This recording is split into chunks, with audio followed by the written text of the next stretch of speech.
సగ్గుబియ్యం వడియాలు ఎలా చేసుకోవాలో పక్కా కొలతలతో అయితే చెప్పేస్తాను. వీడియో ఎండ్ వరకు అయితే చూసేయండి. ఇది మా అమ్మ అయితే చేసింది. ప్రతి ఎండల కాలం అయితే చేసేస్తూ ఉండిద్ది.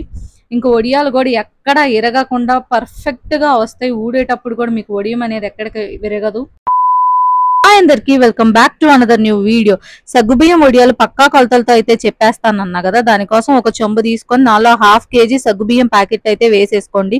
ఈ 1/2 kg సగ్గుబియ్యం అయితే మేము రాత్రే నానబెట్టేసుకున్నాం. రాత్రి కనుక నానబెట్టుకుంటే వడియాలు అయితే చాలా అంటే చాలా బాగా వస్తాయి.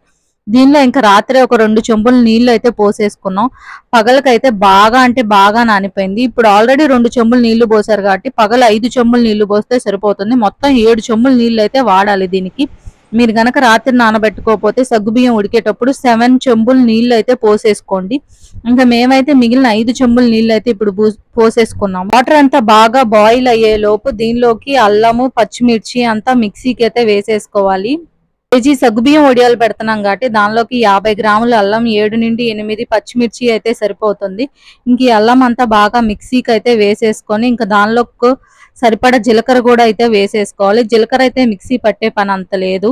ఈ వాటర్ అంతా బాగా బాయిల్ అయిన తర్వాత నానబెట్టుకున్న సగ్గుబియ్యం కూడా అయితే దీనిలో వేసేసుకోవాలి.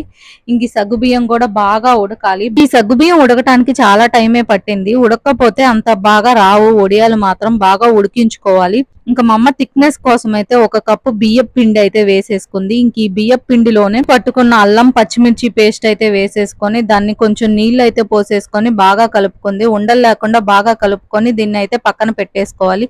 ఈ లోపు మన సగ్గు బియ్యంలోకి అయితే సరిపడా ఉప్పు అయితే చూసుకొని వేసుకోవాలి. సరిపడా ఉప్పు కూడా వేసేసుకున్న తర్వాత అది కరిగిన తర్వాత మనం ముందుగా పక్కన పెట్టుకున్న బియ్యం పిండి కూడా అయితే దీనిలో అయితే వేసేసుకోవాలి. ఇంకా ఆ బియ్యం పిండి కూడా 1-2 నిమిషాలు ఉడికిన తర్వాత ఈ లోపే అది చిక్కబడిపోతుంది. ఇంకా చిక్కబడిన తర్వాత మరి గట్టిగా అయితే చిక్కబడకూడదు. కొంచెం ఇలా చూపిస్తున్న విధంగా అయితే చిక్కబడిన తర్వాత స్టవ్ ఆఫ్ చేసేసి పక్కన పెట్టేసుకోవటమే.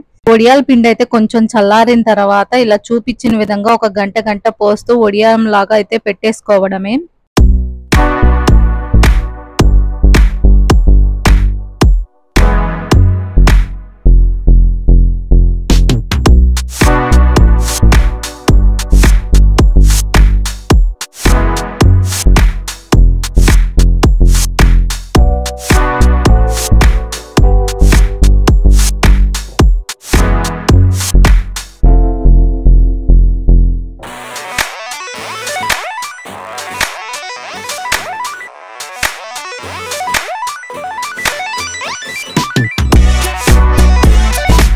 ఈవినింగ్ అయితే వడియాలు అయితే మాత్రం బాగా ఎండినాయి. ఇంక ఇలా ఒక 2 days అయితే ఎండలోనే ఉంచుకున్న తర్వాత ఇది అలా సెకండ్ డే కొంచెం వాటర్ అయితే పోసుకొని ఇలా పీకితే ఈజీగా అంటే ఈజీగా వచ్చేస్తే ఎక్కడ మీకు వడియం అనేది కూడా అస్సలు విరగనంటే విరగదు.